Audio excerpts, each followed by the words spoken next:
Bonjour à tous, j'espère que vous allez excellemment bien. Aujourd'hui on se retrouve pour parler cyclisme, pour faire le débrief de la troisième étape du Région Pays de la Loire Tour. On va revenir un petit peu sur tout ce qui s'est passé dans cette journée. On parlera notamment des coureurs au top, des bonnets d'âne. Enfin ça vous en avez l'habitude désormais sur la chaîne. Et puis on essaiera de voir qui s'est bien sorti, qui a été plus en difficulté aujourd'hui. N'hésitez pas à vous abonner à la chaîne, à rejoindre les commentaires, à mettre un pouce bleu, à partager la vidéo sur les réseaux sociaux, notamment auprès de vos proches, si vous pensez que ça peut les intéresser. Dans les commentaires, n'hésitez pas à me dire qui vous a plu, qui vous a déçu. Les shorts sur YouTube, TikTok également, juste après l'arrivée. Si vous avez les moyens et que vous voulez soutenir mon travail, vous pouvez faire un super thanks. Et je remercie les gens qui le font. La petite cloche, comme ça vous êtes au courant des dernières vidéos qui sortent sur la chaîne. Notamment celle sur le crash, sur le Tour du Pays Basque. Plus vous cliquez vite sur une notification, plus ça me permet également d'avoir potentiellement des vues. C'est comme ça que ça marche un petit peu sur YouTube. Donc si vous voulez me soutenir également et que vous n'avez pas d'argent, eh bien vous pouvez cliquer rapidement sur toutes les notifications. On commence tout de suite avec ce Région Pays de la Loire Tour, cette troisième étape. C'était un parcours qui était moins intéressant. Je vous avais dit, pour moi, ce parcours-là allait aussi finir en sprint parce que la côte qui était prévue au programme n'était pas très pentue. On était sur une côte de 2 km, mais on était sur du 4-5% grand maximum. Donc c'était quand même moins pentu, plus compliqué de faire des différences. Donc pour moi, il y avait plus de chances que ça se finisse au sprint par rapport à l'étape 2 et par rapport à l'étape 4, l'étape de demain du côté de la côte du Gazonfier au Mans. Un final assez technique, mais pas dangereux. C'est-à-dire qu'il y avait des virages, oui. Mais déjà, c'était plutôt bien sécurisé. Il y avait juste un pif-paf qui était un petit peu compliqué à prendre à la sortie. La relance pouvait être un petit peu compliquée. Mais sinon, on était sur un parcours qui était plutôt bon. C'était la seule zone vraiment... les 3 derniers kilomètres étaient assez techniques, mais c'était pas dangereux. C'est-à-dire que oui, il fallait faire attention. Mais pour moi, c'était pas très dangereux, sauf... vraiment le dernier virage, pour moi on aurait peut-être pu essayer de finir le sprint un peu plus tôt parce que pour moi le dernier virage là était l'angle était assez rétréci, c'est-à-dire qu'on était sur un virage qui était de type angle droit et je pense qu'on était à un petit 100-110 degrés au niveau de l'angle du virage et là c'était vraiment pas top. Surtout à 100 mètres, 125 mètres de la ligne d'arrivée. Et au final, donc, on a eu un sprint un petit peu houleux entre Coquard et l'EF. Alors, j'ai pas eu le temps de le revoir ce sprint parce qu'avec le Tour du Pays Basque, et comme la chute, c'est quasiment enchaîné avec l'arrivée de ce Région Pays de la Loire Tour. Le temps que je fasse la vidéo, en fait, quand j'ai fait le TikTok, je commence ces vidéos, vous voyez, j'ai le casque sur les écouteurs parce que je commence à écouter l'autre course et donc je commençais à la voir aussi. Et quand c'est pile quand il y a eu le crash où j'ai fini mon TikTok un petit peu plus rapidement que ce qui était prévu.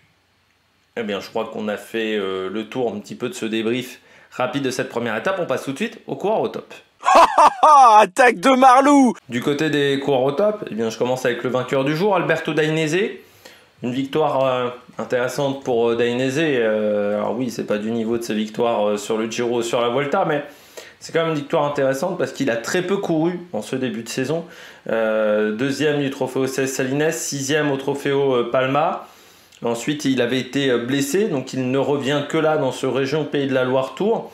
Ce qui fait qu'il a encore peu d'expérience avec son équipe et pour un objectif Tour d'Italie, fallait commencer à prendre des repères avec sa formation, même si certains éléments ne seront pas présents sur le Tour d'Italie. C'était important de commencer à se caler pour Dainese. Je trouve que son sprint est vraiment bien en termes de puissance. Vraiment, c'est du solide ce que fait Dainese, surtout qu'il passe un peu par l'extérieur. Donc il fait un petit peu plus de chemin que Vandenberg et que Coquard. Donc c'est plutôt pas mal ce qu'il a réalisé et ça va lui donner de la confiance avant le Tour d'Italie parce que pour le moment c'est pas indiqué qu'il fasse des courses le mois prochain Enfin, sur ce mois d'avril, c'est pas marqué qu'il fasse une autre épreuve pour sprinter, donc c'est-à-dire qu'il arrivera tout de suite sur le Tour d'Italie. Donc c'est important de finir peut-être un cycle de travail avec un résultat positif, avec une victoire.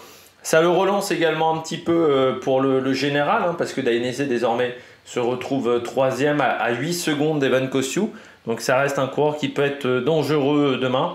Même si j'ai peur que la côte du Gazonfier, et surtout les multiples passages dans cette côte du Gazonfier, soient un peu compliqués pour lui à gérer. Mais bon voilà, il est quand même toujours dans le match, on va dire potentiellement pour le général. Puis une belle victoire d'étape aujourd'hui qui va lui donner encore une fois de la confiance. Et c'est important de gagner assez vite pour un sprinter, on le dit toujours avec la confiance, surtout quand il change d'équipe. C'est important, ça permet tout de suite de montrer à ses coéquipiers qu'on est en capacité de gagner. Donc c'est vrai que pour les équipiers c'est important aussi parce qu'un sprint c'est aussi beaucoup de travail de la part de ton équipe. Et si tes équipiers commencent à avoir des doutes sur tes performances et sur ton niveau, ça peut avoir une influence sur le travail qu'ils peuvent réaliser. Donc là, c'est plutôt une bonne nouvelle autour du coureur italien. Pardon, deuxième coureur top, c'est Jérémy Lecroc aujourd'hui. Encore une fois, un Saint-Michel Mavic Aubert 93, je le fais pas exprès. Hein. Mais voilà, il a été performant, le coureur français de 28 ans. C'est pas toujours facile hein, de redescendre en deuxième, en troisième division. Lui, il a connu aussi les rangs amateurs. Après avoir été chez BNB Hotel, c'est vrai que c'est un coureur qui avait commencé chez Klein Constantia. À chaque fois, ça surprend avant de rejoindre Roubaix-Lille Métropole. Il a ensuite été récupéré par Jérôme Pinault. Il avait connu, je crois, il est arrivé en 2018, donc dès la première année de l'équipe. Donc voilà, il était présent dès le départ dans cette histoire autour de Jérôme Pinault et il s'est retrouvé sur le carreau comme beaucoup de coureurs. Moi je me disais qu'après sa saison 2022 qui avait été plutôt bonne, avec notamment des résultats sur le Tour de France, il arrivera à trouver un point de chute dans une équipe professionnelle, ce qui n'a pas été le cas, ce qui m'avait un petit peu surpris à l'époque, parce que je me disais chez Total Energy à l'époque il y avait Jason Tesson, on se disait peut-être en complément dans d'autres formations. Et puis un petit peu comme Alexis Goujard, malgré des saisons 2022 qui avaient été intéressantes, c'était des coureurs qui s'étaient retrouvés sur le carreau. Contrairement à Goujard, il a eu une année chez les amateurs qui a été compliquée, à part sa deuxième place sur le Tour des 100 communes au mois de mars. Ensuite, ça a été très difficile.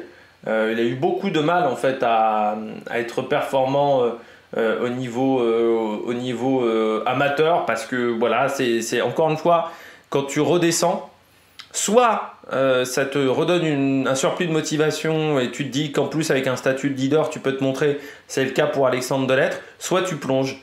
Il y a beaucoup de coureurs comme ça qui sont descendus d'un étage et qui ont plongé complètement au niveau des résultats et c'est vrai que j'avais un peu peur pour Jérémy Lecroc. Parce que, encore une fois, chez Philippe Wagner, qui était pourtant une belle équipe, ça avait été assez compliqué quand même. Les résultats n'étaient pas au niveau des attentes. Aucune victoire dans cette saison-là. C'est vrai que c'était un petit peu difficile. Donc je me disais, bon, il a réussi à trouver un point de chute en 2024 chez Saint-Michel.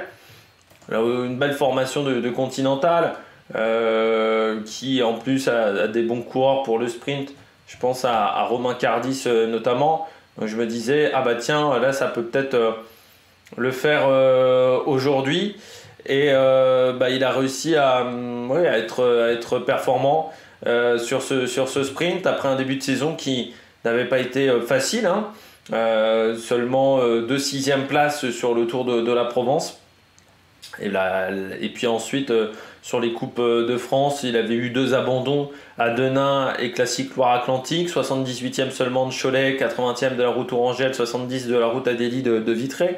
Donc c'était pas des résultats également fantastiques. Et je me disais, putain, pour Jérémy Lecroc, la situation peut vraiment se complexifier parce que en plus là c'était vraiment des manches de Coupe de France pour sprinter. Alors ensuite tu as la Poly-Normande en août qui peut convenir. T'as quelques courses donc en Bretagne, les courses en Bretagne au mois de mai, mais parfois ça peut rouler assez fort. C'est souvent assez débridé en plus parce que les équipes World Tour peuvent pas autant cadenasser la course qu'elles le souhaitent. Donc là, je me disais, bon, pour le croc, ça peut être compliqué à partir de maintenant. Et puis là, bon, c'est un bon résultat. Demain, ça sera trop compliqué pour lui, hein. C'est un coureur qui passe très mal les bosses pour un sprinter. Ouais, voilà, au moins il y a un résultat. Parce que par exemple, pour des coureurs qui n'avaient pas réussi à s'en sortir l'année dernière, je pense au frère Barbier, qui s'était retrouvé un chez CIC, l'autre c'est chez Aubert 93, qui n'avait pas réussi à avoir un gros niveau de performance dans ces équipes-là. Donc, parfois, redescendre encore une fois en continental, c'est très compliqué parce que les conditions de travail sont bien moins bonnes qu'en World Tour ou en deuxième division, ou dans les grosses équipes de deuxième division. Donc, parfois, ça peut être un peu compliqué. Les conditions de stage aussi, c'est parfois plus difficile. Donc là, c'est une bonne nouvelle, voilà, pour Jérémy Lecroc. Et puis parfois la motivation aussi pour ces coureurs-là, hein, parce que parfois on a l'impression d'être passé à côté de son rêve, donc ça peut être très compliqué. Je termine avec Marijn van den Berg, deuxième aujourd'hui de l'étape Marijn van den Berg, donc c'est la bonne opération du côté du général, parce qu'il remonte à la deuxième place à une petite seconde d'Evan Kosciu. On savait que c'était une possibilité aujourd'hui que Van den Berg reprenne des secondes de bonification. Et puis du côté de Marijn van den Berg, une belle équipe solide. Il y a Benelli également qui, j'ai l'impression, était plus performant aujourd'hui qu'hier. C'était plutôt pas mal ce qu'a fait Benelli, avec pas mal d'attaques dans le final. Donc demain, peut-être que l'équipe sera à son service. Et puis Van den Berg, vu ce qu'il a montré mercredi, donc hier à Saumur, c'était plutôt pas mal. Donc je pense qu'il est capable de reproduire ça du côté de la côte du Gazonfier. Puis bon, je rappelle, les dernières, c'était Alexander Kamp qui avait remporté cette course, donc on sait que ça peut convenir aux sprinters avec des bonnes qualités de punch. C'est le cas de Van den Berg, donc je pense que c'est un coureur sur lequel il faudra faire attention demain, en sachant qu'il n'y a qu'une seconde d'écart avec Kosciu. Donc en plus, Kosciu, s'il veut gagner, il ne faudra pas qu'il ait Van den Berg dans la roue, parce que sinon ça peut vraiment se complexifier pour le coureur breton. Allez, on passe tout de suite aux bonnets d'âne. Les bonnets d'âne, pour finir, sur cette journée, je commence avec Arkea BNB Hotel. J'ai trouvé l'équipe très faible autour d'Evan Kosciu, parce que bon, hier le Français prend la tête du général, ce qui était une bonne chose, mais aujourd'hui c'est vrai que je m'attendais à ce que ça contrôle un peu plus du côté de sa formation, surtout que bon, hier ils avaient plutôt fait preuve d'un beau collectif, et là il était quand même assez seul. Alors il y avait qu'un seul coureur avec lui, c'était le 46, donc c'était bien Venturini. Et après je me disais peut-être c'est parce qu'ils veulent jouer la victoire d'étape avec Decker, sauf que Decker fait que 13ème, donc il n'a pas été bien emmené aussi, parce que je me disais peut-être Venturini va emmener Decker. Ça s'est pas bien passé de ce côté-là, donc je me dis c'est dommage, parce que quand t'as un maillot de leader, des fois faut se dire que tu peux pas jouer sur tous les tableaux non plus. Et là je pense qu'aujourd'hui Arkea a voulu jouer sur tous les tableaux, et puis ils ont un peu perdu sur tous les tableaux, parce que d'un côté Decker fait pas un bon sprint, et de l'autre Evan Kosciu se retrouve à perdre pas mal de temps par rapport à Marijn van den Berg, et ce qui fait que le néerlandais revient qu'à une seule petite seconde, et que demain ça va pas être une position facile pour Evan Kosciu, parce que c'est la première fois qu'il va se retrouver comme ça dans une situation où il a un maillot de leader à défendre dans une course professionnelle, ce qui va pas être évident, d'être la proie, et que ça soit Van den Berg, que ça soit aussi pourquoi pas un Sbaragli, qui a encore des qualités de puncher, qui n'est qu'à 11 secondes. On peut se dire également Watson est plutôt en forme, par exemple. On voit que les autres sont qu'à 18 secondes, donc un Cosnefroy il est qu'à 18 secondes aussi, mais il va falloir quand même qu'il devance pas mal de coureurs qui sont devant lui. Vernès, faut s'en méfier du Norvégien, s'il a une bonne pointe de vitesse, et l'année dernière c'est quand même un mec qui a gagné la route à Delhi de Vitré. Kopecky, c'est un mec qui passe bien les bosses, qui est aussi à 18 secondes, mais qui grâce à ses places sur les différents sprints est 13ème du général.